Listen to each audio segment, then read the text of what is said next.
He thought he could just fucking kill her. Right there, in the piss-stinking silence of the underground parking garage, he thought his hands, soft from a lifetime of counting money, could squeeze the life from her throat. He was wrong. The sound that ripped through the concrete tomb wasn't the snap of her neck. It was the wet, sickening crack of his own nose exploding against his face, followed by the high-pitched shriek of a man who had never truly known pain until this very second.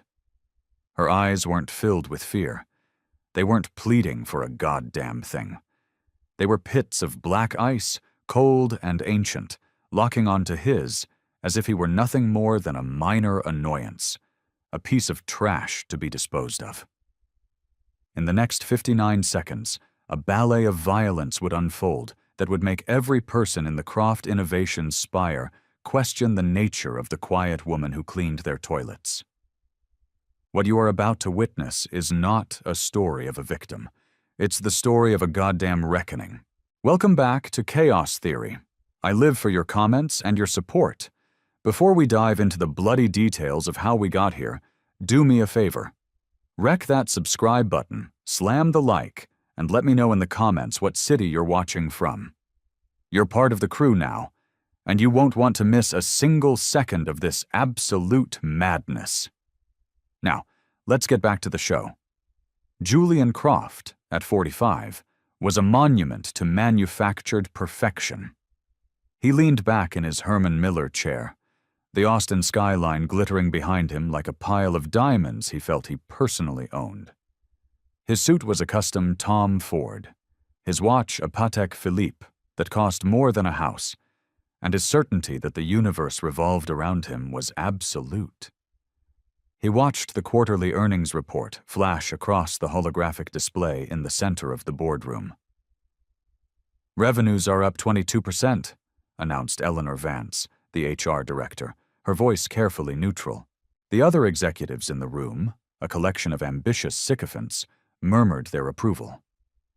"However," Eleanor continued, her eyes briefly flicking toward Julian, "we're seeing a significant dip in morale scores from the facilities and maintenance staff." Julian's jaw, sculpted by diet and discipline, tightened almost imperceptibly. He knew exactly who this was about. "Some people," he began, his voice a low purr of condescension that could strip paint from a wall, "fail to appreciate the symbiotic nature of the corporate food chain. They see a paycheck as an invitation to have an opinion. It's a cancer." The air in the room grew thick with discomfort. Julian's father had been a wildcatter who struck oil, but Julian had transformed that dirty money into a clean, sterile tech empire. He saw Croft Innovations not as a company, but as a kingdom, and his majority shares were his divine right to rule. He wielded his power like a scalpel, dissecting the careers of anyone who failed to show the proper deference. "Perhaps if we listened to their specific grievances," Eleanor suggested, her bravery a small, flickering candle in the gale force of his ego. Julian's eyes, the pale blue of a winter sky, hardened. "The janitor who thinks she has a voice, that's not a grievance, Eleanor. That's a pest control problem." 38 floors below, Alani Reyes pushed her cleaning cart through the cavernous, white marble lobby. At 39, she moved with a quiet efficiency that was utterly invisible to the tech bros and marketing gurus who hurried past her. Her dark, almond-shaped eyes missed nothing. Her hair was pulled back in a tight, functional bun, and a faint, intricate tattoo of a coiled serpent peeked from the sleeve of her gray custodian's uniform. Most people saw a middle-aged cleaning lady, lost in the mundane rhythm of her work. They didn't see the way her eyes tracked reflections in the polished marble, the way her body was always perfectly balanced, ready to move in any direction. They didn't know that for 15 years, her job title had been Force Recon Marine. The lobby of the Croft Innovations spire was designed to scream money and power. Alani saw it differently. She saw the smudges on the glass entryway that needed wiping, the dust collecting in the corners of the massive abstract sculpture, the faint coffee stain near the elevator bank that everyone else ignored. More than that, she saw the angles. She saw how the reception desk could be used for cover. She saw the choke points at the main elevators. She saw how a discarded tablet or a heavy fire extinguisher could become a weapon in seconds. Old habits. They didn't die. They just went dormant. "Evening, Lonnie," a warm voice called out. It was Marcus, the young security guard on the night shift, one of the few people who looked her in the eye. "Marcus, how's Sarah?" "Ready to pop," he grinned, his face radiating the pure joy of a man about to become a father. "The baby's kicking like a tiny ninja. Keeps her up all night." He leaned against her cart, his presence a small island of humanity in the sterile corporate ocean. "You ever have kids, Lonnie?" For a fraction of a second, Alani's practiced neutrality wavered.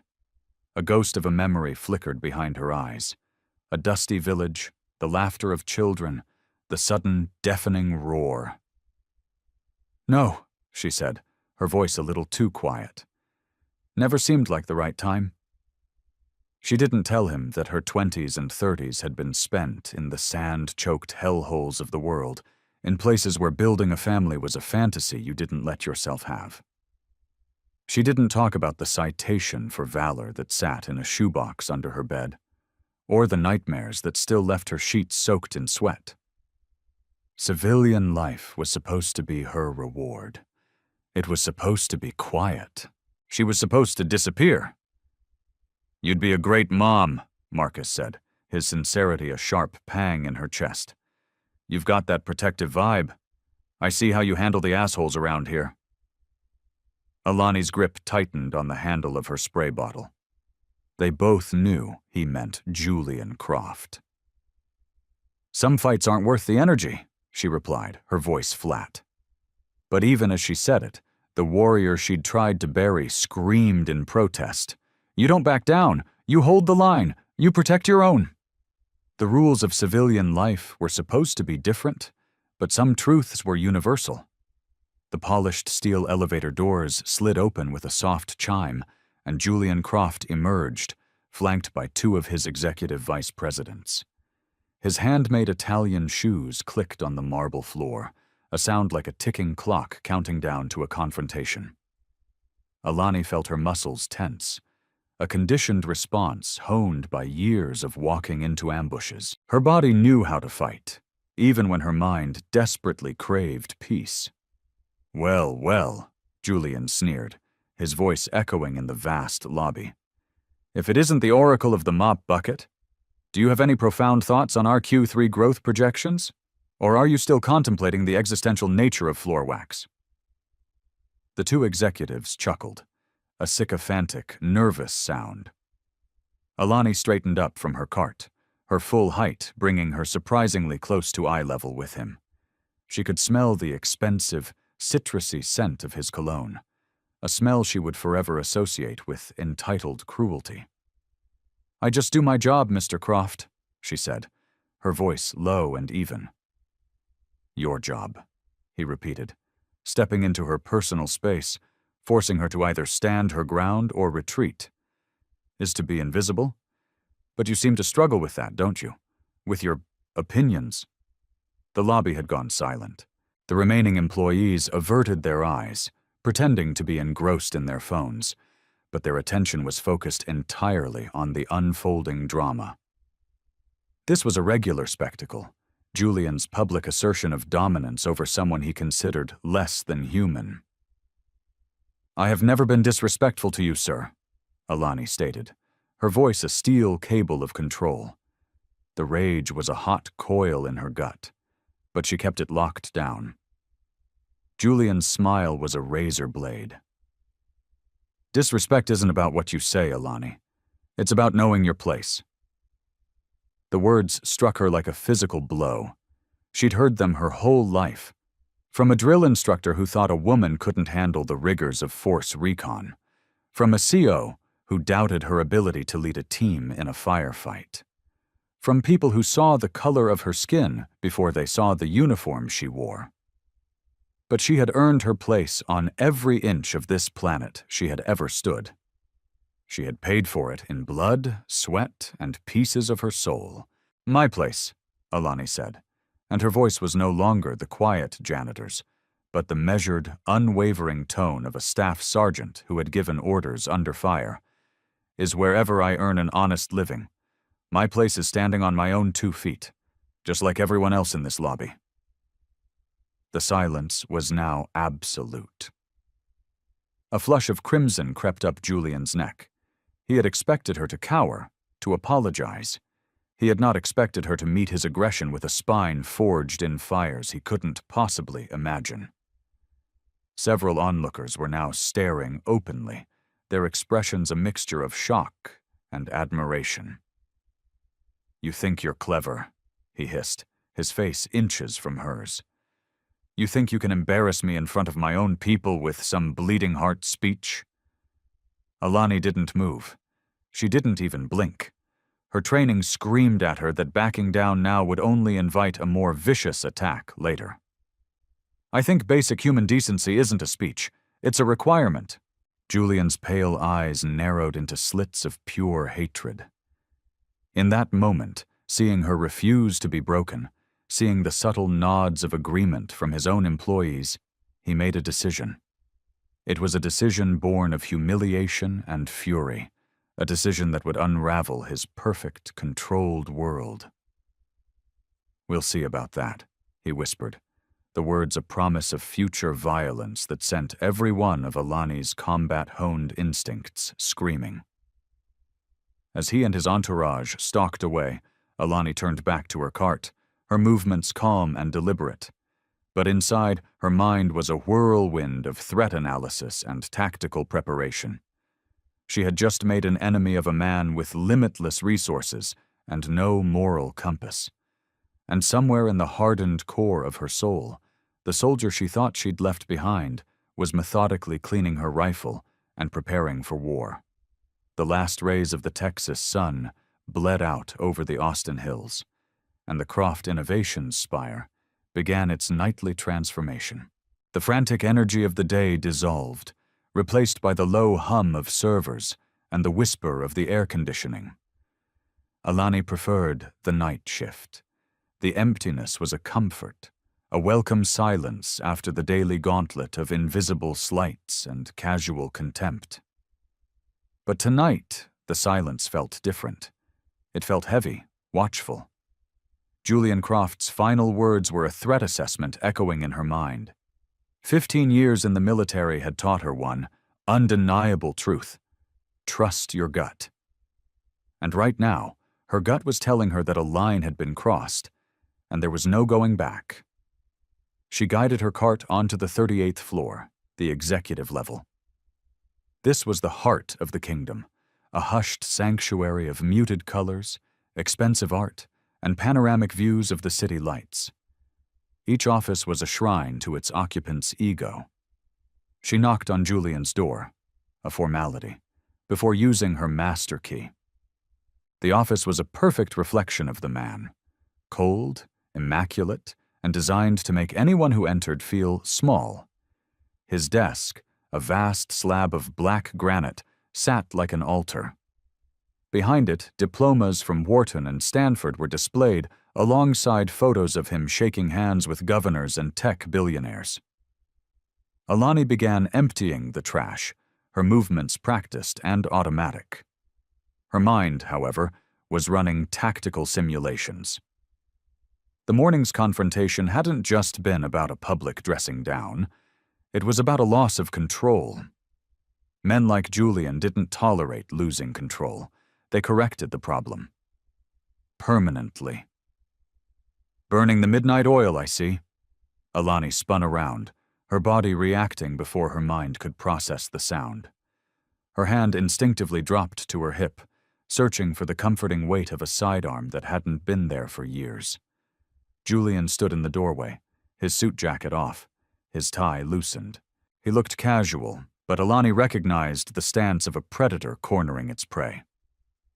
"You startled me, Mr. Croft," she said, her voice steady. She placed the trash can down and straightened, creating space between them. "I came back for some documents." He stepped inside and closed the door. The soft click of the latch was as loud as a gunshot in the silent office. Alani's training took over. One exit, now blocked. No obvious weapons, save for office supplies. Julian was younger, but soft. She could disable him in under 5 seconds. But the consequences, assault charges, prison, would be the end of her quiet life. "I can finish up later if you need the office," she said, gesturing toward her cart. "No." His voice had an edge that stopped her cold. "Stay. I think it's time you and I had a frank conversation about your future here." He walked to his desk but didn't sit. He leaned against it, crossing his arms, studying her like an entomologist examining a particularly resilient insect. "This morning, you chose to humiliate me. You made me look weak in my own building. That wasn't my intention. Wasn't it?" He pushed off the desk and began to circle her, a classic intimidation tactic. Alani stood her ground, turning slowly to keep him in her line of sight. "I've been thinking about you all day, Alani, and I've realized you suffer from a delusion. You believe you're my equal." Her muscles coiled. This was no longer about a simple workplace dispute. This was a psychological assault, a prelude to something worse. "You think because you can throw a few big words around, because a few of the drones in the lobby nodded along with your little sermon on dignity, that you've won something," he continued, his voice dropping, becoming more venomous. "Let me explain how the real world works." He stepped closer, his cologne thick and cloying. "I own this building. I own your job. My name is on the goddamn checks that pay your rent. And you," he spat the word, "are the help." The insult was meant to shatter her composure. "I understand my role here, Mr. Croft," Alani replied, her voice dangerously calm. "But that doesn't give you the right to treat me like I'm less than human." Julian's smile was as sharp and ugly as broken glass. "Doesn't it?" The question hung in the air, a raw display of power. She'd faced men like him before. Men who believed their rank or their wealth gave them ownership over others. She'd proven every single one of them wrong, often at great personal cost. She had bled for her country. She had watched friends die. She had sacrificed any chance at a normal life to defend an ideal. And she would be damned if she let this spoiled, petty tyrant diminish that sacrifice. "No," Alani said, her voice resonating with the quiet authority of command. "It doesn't. Your money doesn't make you a better person. This office doesn't make you more valuable. And your title doesn't give you the right to degrade people who work harder in a single shift than you have in your entire pampered life." The color drained from Julian's face, replaced by a blotchy, furious red. In the lobby, he'd been surprised. Here, in the privacy of his domain, her defiance felt like a declaration of war. "You arrogant bitch!" he hissed, stepping so close she could see the frantic pulse in his temple. "Do you have any idea what I can do to you?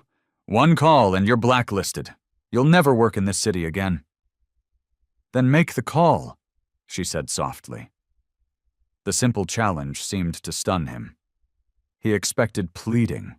He expected tears. He expected her to break. Instead, she stood there, an immovable object meeting his unstoppable force, and she wasn't even trembling. "You think you're tough?" he whispered, his voice shaking with a rage that was bordering on unhinged. "You think you have some kind of street-smart attitude that can possibly compete with me?" His words dripped with prejudice, revealing the ugly stereotypes he held. He couldn't imagine her strength came from discipline and training. He could only see it as aggression, as a threat to be put down. "Now let me ask you something. Have you ever been pushed so far that you felt a switch flip inside you? That moment where politeness dies and something primal takes over?" Comment, Hell yes down below if you know that feeling. All right, let's get back to it, because the switch in Alani Reyes wasn't just flipping. It was about to burn the whole damn building down. I think, Alani said, enunciating each word with precision, that I am a human being who deserves respect, the same as you, the same as everyone. Julian's control finally shattered. You're nothing, he screamed, his voice cracking. Spittle flew from his lips. You're a janitor, a ghost. You push a goddamn cart around my building and you think your opinion matters to anyone? You are invisible! The venom in his words was potent, a lifetime of unchecked privilege and cruelty distilled into a single tirade. He had never been truly challenged by someone he deemed inferior, and the experience was breaking him. I matter to me, Alani said, her quiet dignity a shield against his fury, and that's enough. Her unshakable calm was the final insult. He wanted her to scream, to cry, to beg. Her refusal was a negation of his power, and he couldn't bear it. We'll see how much you matter when I'm done with you, he snarled, the threat hanging raw and undisguised in the air. This had crossed a new line. This was no longer harassment. This was a direct promise of harm. Alani's mind catalogued the escalation: verbal abuse, intimidation, confinement, direct threats. She knew this path. It ended in violence. Are you threatening me, Mr. Croft? She asked, her voice cold. His smile was chilling. I'm making you a promise. You want to play games? You want to pretend you're more than what you are? Fine. Let's play. He strode to his desk, scribbled a number on a card, and threw it at her. It landed at her feet. That's my personal attorney. Tell him you'll be needing a retainer, because by this time tomorrow, your life as you know it is over. Alani looked at the card on the floor, then back at him. She didn't move to pick it up. What happens tomorrow? Tomorrow, he said, his voice a low growl. The help learns its place. The silence in the room was absolute. Alani stood motionless, her mind processing, calculating. In a combat zone, when an attack was imminent, you had three choices: fortify your position, retreat to a stronger one, or launch a preemptive strike. She was still weighing her options. I've never forgotten my place, Mr. Croft, she said finally, turning back toward her cart, dismissing him as if he were nothing. My place is standing up for what's right. It's refusing to let bullies like you win. She pushed her cart towards the door. Have a good night. As she reached the threshold, his voice, laced with a new and terrifying certainty, followed her. You have no idea what you've just unleashed. Alani paused and looked back over her shoulder. For one brief, unguarded moment, she let him see. She dropped the mask of the quiet janitor, and she let him see the soldier. She let him see the predator that lived behind her eyes, a flicker of something ancient and lethal that made the blood in his veins turn to ice. Neither do you, she whispered. The door clicked shut behind her, but the two words hung in the air like the scent of ozone after a lightning strike. Julian Croft stood alone in his opulent office, a sudden, unfamiliar chill seeping into his bones. It was fear, not of losing a legal battle, but of something far older and more final. The janitor, the nothing, the ghost, had just looked at him like he was the one already dead. Tomorrow, he would destroy her. He had to. And Alani Reyes, pushing her cart through the silent, empty halls, was already running through her pre-combat checklist. The war she had tried so desperately to leave behind had finally come home.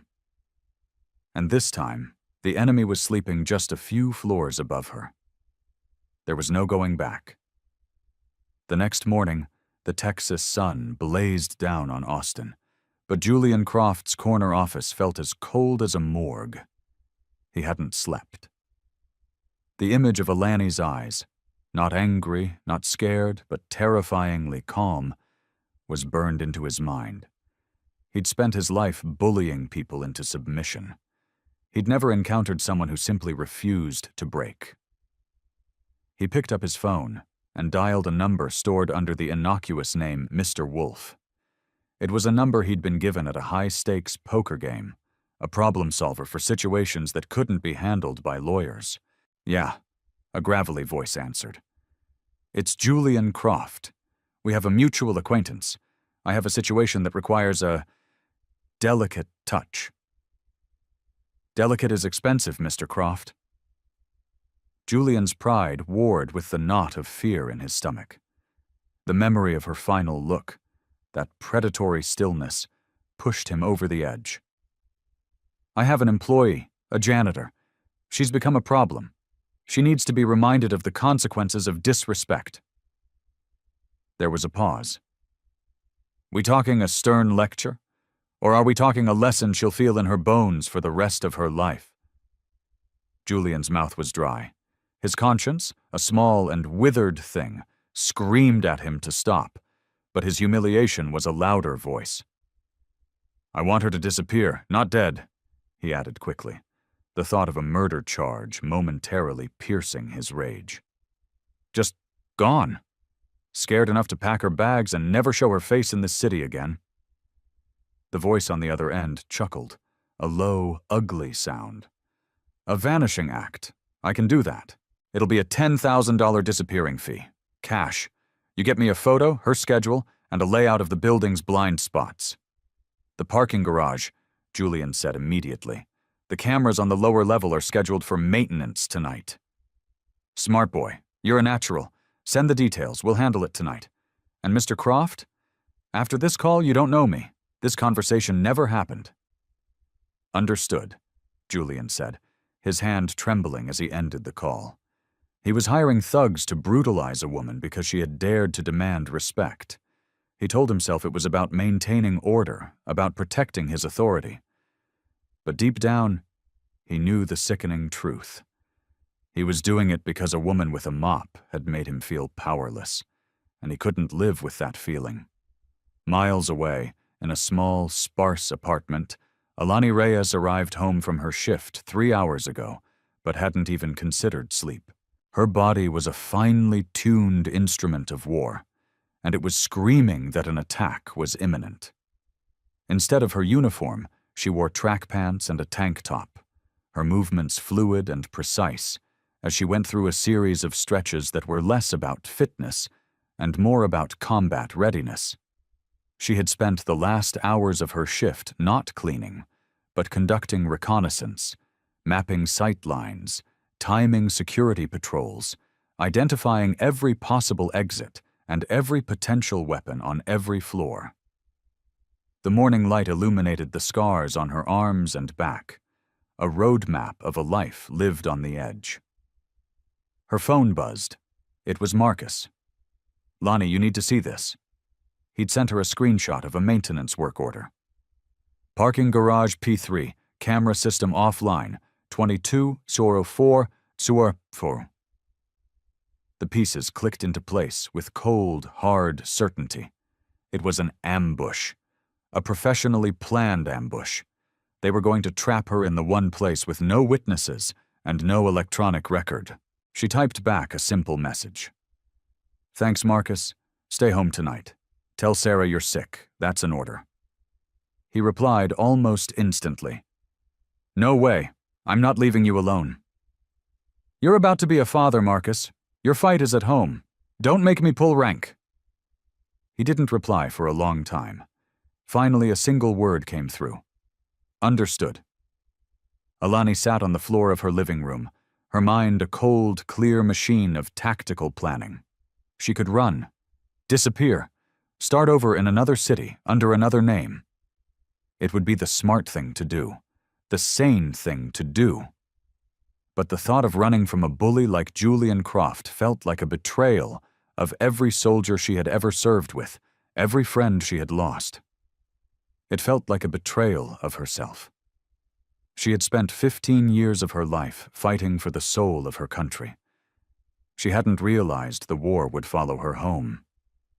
The doorbell rang, a sharp, intrusive sound. She moved to the door silently, checking the peephole. A young woman with wide, terrified eyes stood there, clutching a tablet to her chest.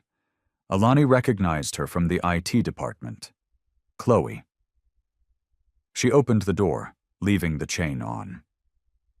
"Can I help you?" "Ms. Reyes," the young woman stammered. "My name is Chloe. I think you're in terrible danger." She glanced nervously down the hallway. "Can I come in?" Against her better judgment, Alani unlatched the chain. Chloe scurried inside, her eyes darting around the Spartan apartment. She saw the folded flag in a case on the mantelpiece, the single-framed photo of a group of grim-faced soldiers in desert camouflage. "What do you want?" Alani asked, her tone clipped. "I was running a diagnostic on the executive servers last night," Chloe said, her words tumbling out in a rush. "I saw Mr. Croft accessed a dark web payment portal. He transferred $10,000 in cryptocurrency to an anonymous account, and then I saw his search history. He was looking up personnel files. Yours. And he was researching untraceable assault." Alani felt a flicker of surprise. She had expected allies to be in short supply.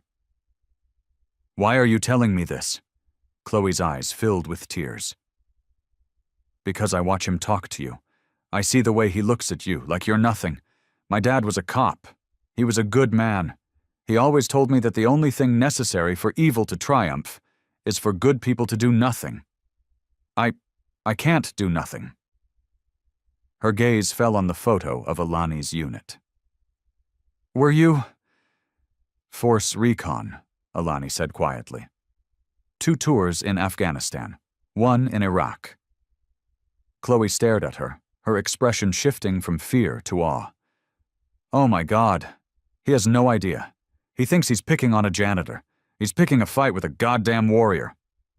"He's picking a fight he's going to lose," Alani said, a deadly certainty in her voice. "Now, Chloe, I need you to listen to me. You are going to delete any record of your visit here. You are going to go to work, do your job, and act like nothing is wrong. You do not get involved." "But I want to help."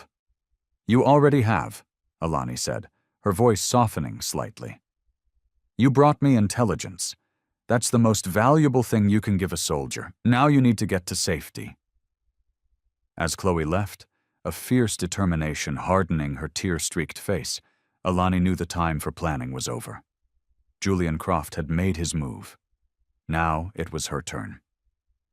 She walked to the closet, reached to the very back, and pulled out a worn, heavy shoebox.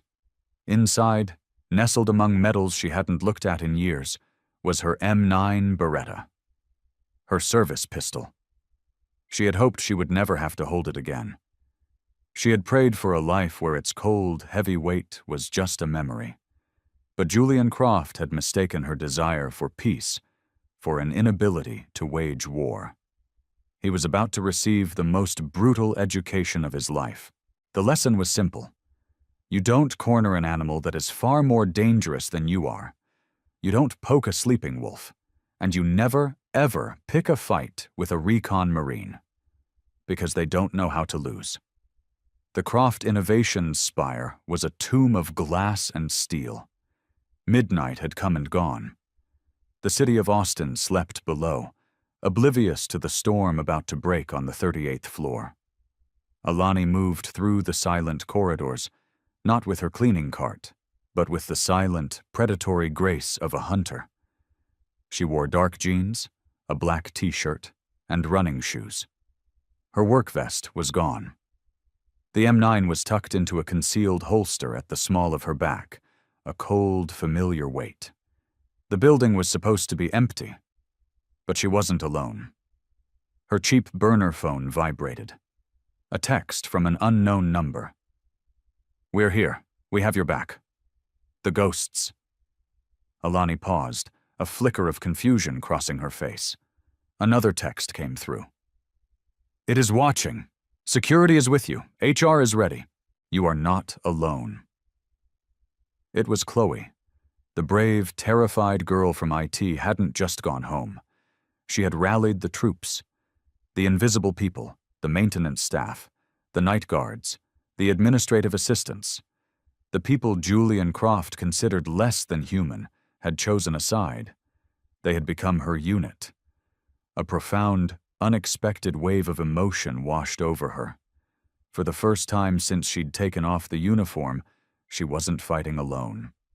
Down in the P3 parking garage, a windowless van was parked in the shadows. 6 men, hard-faced and carrying the casual brutality of their profession, checked their weapons under the dim light. Their leader, a man known only as Mr. Wolf, looked at the photo Julian had sent. "All right," he said, his voice a low growl. "The target is Alani Reyes, 39, 5'8", 140 pounds. The client wants her terrified and broken. No killing. He was very clear. We make it look like a robbery gone wrong. We go in fast, we break her, and we're gone before anyone knows what happened. The cameras are down. Security is a fat kid who watches movies all night. This is a milk run." His lieutenant, a wiry man with a knife scar that bisected his eyebrow, spat on the concrete floor. "What if she screams?"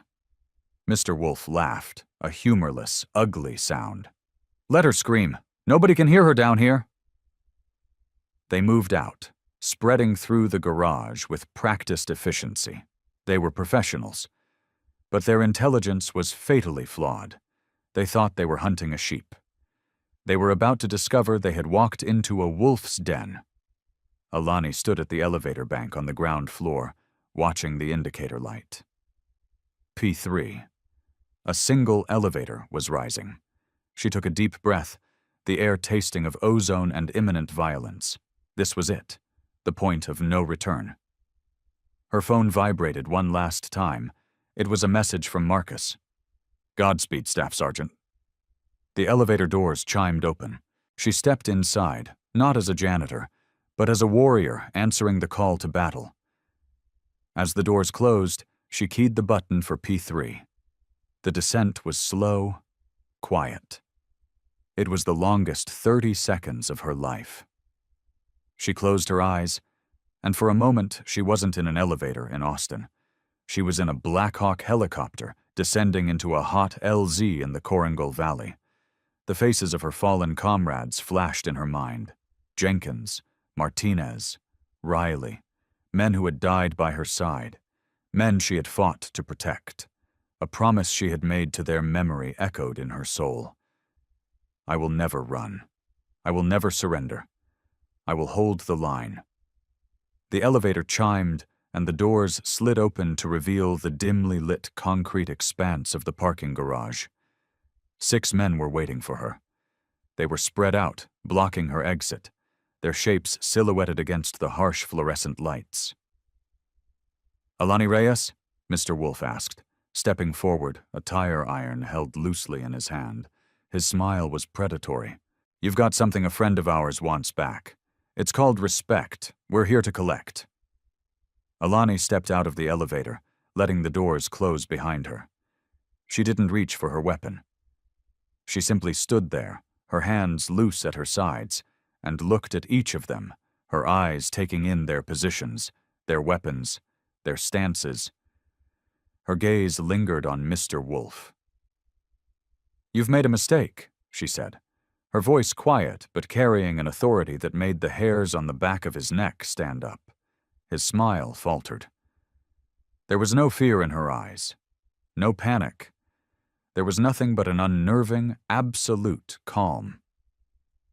"The only mistake," he snarled, trying to reclaim control, "was you thinking you could defy your betters? Boys, teach her the lesson." As they moved to encircle her, a series of things happened at once. The emergency lights in the garage flared to blinding intensity. The fire alarms began to shriek, a deafening, disorienting wall of sound. And every security shutter in the garage slammed down with the force of a guillotine, sealing them all inside the concrete box. From the garage's PA system, a voice, young but full of steel, echoed through the space. "This is Croft Innovations IT. Your actions are being recorded. Austin PD has been dispatched and are on site. Surrender now." "What the fuck?" the lieutenant screamed, spinning around. This wasn't in the plan. "It's a trap," Mr. Wolf roared. "Forget the plan. Take her down. Now!" But Alani was already in motion. The first man who lunged at her was met not with a janitor, but with a whirlwind of disciplined violence. Her elbow struck his temple with the force of a hammer, dropping him before he could even raise his hands. The second man swung the tire iron, a wild, panicked arc. She moved under the swing, her hand grabbing his wrist, twisting it until the bone snapped with a sickening crack. He screamed as she drove her knee into his sternum, collapsing his lung. The remaining 4 men stared in stunned horror. This wasn't a woman. This was a machine. "She's military!" the lieutenant yelled, pulling a pistol from his waistband. "Wolf, she's goddamn military!" From the PA system, Julian Croft's voice, high-pitched and hysterical, screamed over their radios, which Chloe had patched into the building's internal comms. "I don't care what she is. Kill her. Do what I paid you to do." The lieutenant raised his pistol. That was his last mistake. Alani drew the M9 Beretta in a single, fluid motion. The sound of her pistol was sharp, professional. 2 rounds, center mass. He was dead before he hit the ground. The parking garage erupted into a war zone. The remaining 3 men opened fire, their panic making their shots wild. Bullets ricocheted off concrete pillars, shattering the windows of parked cars. Alani dove behind a large SUV, the training taking over completely. This was her world now. Chaos, gunfire, life and death measured in seconds. She was no longer a janitor. She was no longer a civilian. She was Staff Sergeant Alani Reyes, Force Recon Marine, and she was on the hunt. The battle for the soul of the Croft Innovations spire had begun, and the concrete tomb of the parking garage was about to be consecrated in blood. The parking garage was a symphony of chaos. Alarms blared, emergency lights strobed in a disorienting rhythm, and the air was thick with the smell of gunpowder and fear. 3 men were left. 3 men who had come to brutalize a lone woman and now found themselves trapped in a kill box with a professional soldier. Their confidence was gone, replaced by the raw, primal terror of the hunted. "Spread out! Pin her down!" Mr. Wolf screamed, his voice barely audible over the shrieking alarms. He and his 2 remaining thugs took cover behind concrete pillars, their wild gunshots chipping away at the SUV Alani was using for cover. Alani pressed her back against the vehicle, her breathing steady and controlled. She ignored the noise, the chaos. She focused. Her mind became a tactical map of the garage. She knew every angle, every piece of cover. They were in her world now, and in her world, she made the rules. The police were outside, she knew, but the lockdown protocols meant they couldn't get in yet. This was her fight to finish. She had 9 rounds left in her magazine, 3 enemies. She couldn't afford to waste a single shot. She listened, filtering out the alarms, focusing on the sounds of their movement, the scrape of a boot on concrete, the clink of a weapon against a pillar. One was moving to her right, trying to flank her. The other 2 were laying down suppressing fire from the front. A classic pincer movement. Amateurish. "I'm going to kill you, bitch!" one of them screamed from the right, his voice tight with panic. Alani didn't answer. She pulled a small, shattered piece of a side-view mirror from the ground and angled it just enough to see his reflection. He was exposed, moving carelessly between cars, believing her to be pinned down. She rose from her cover for a fraction of a second, a ghost in the strobing lights. 1 shot. The man crumpled to the ground, a neat hole in his forehead. 2 left. "Carlos is down," the remaining thug shrieked. "She's picking us off." "Shut up and shoot," Mr. Wolf roared, firing another volley of wild shots that pinged harmlessly off the SUV's engine block. Alani was already moving, a dark blur sprinting to a new position behind a row of concrete barriers. They were focused on where she had been, not where she was going. Basic tactical error. They were letting fear dictate their actions. From her new position, she had a clear line of sight to the second thug, who was reloading, his hands shaking so badly he could barely seat the magazine.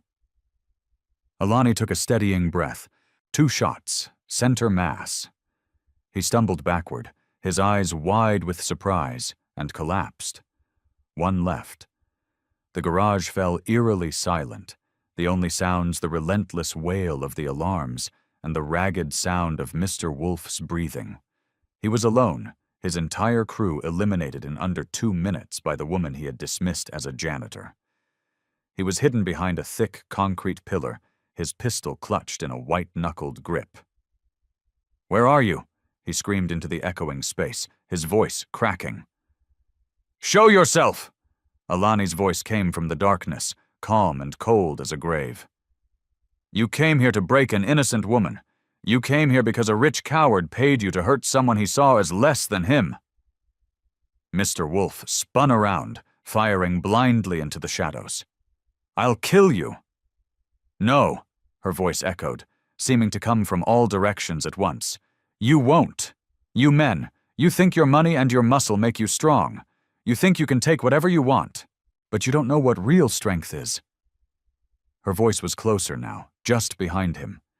He spun around, his eyes wide with terror. She was standing there, 10 feet away, her pistol aimed steadily at his heart.